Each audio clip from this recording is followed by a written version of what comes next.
G'day guys, Calvin from the Cartoon Company down under in New Zealand.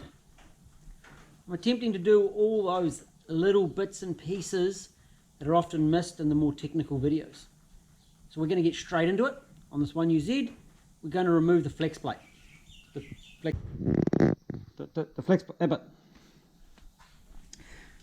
I'm going to cheat. I've got a rattle gun. However, if you want to jam it up, you can put a bolt in there, put a pry bar in and undo all the bolts. Quite easy.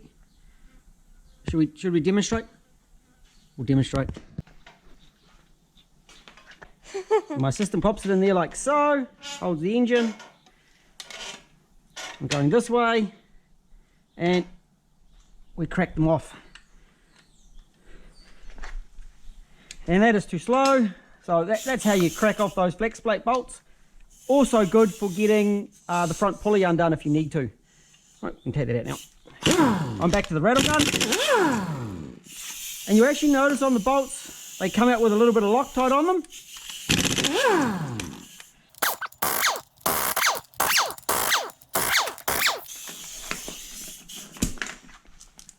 So on the outside here, we have this spacer plate. Then we have the flex plate itself. And then there's another spacer plate inside. And the reason they need some sealant on them is, watch this. That's pouring out the inside of the engine. They go through into the crankcase. We're going to pull some more of this apart and then we'll put it back together. Rear main seal, cover's been off, it's back on. So I can put the flex plate back on. Let's get it done. Now remember, these bolts, they go into the crankcase. So make sure you put some sealant on the threads. Loctite is what I use. So it seals them and holds them in place.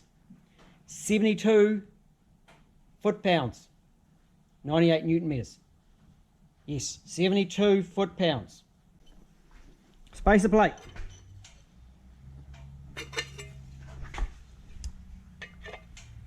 Flex plate. And you can actually see where the torque converter's been bolting up. So don't go putting it on the wrong way. And in with the bolts.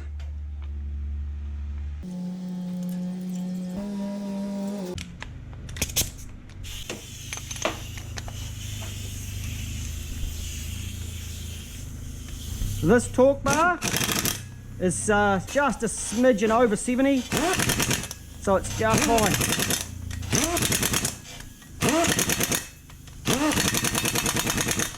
And you see I was kind of crisscrossing and then whip all around them.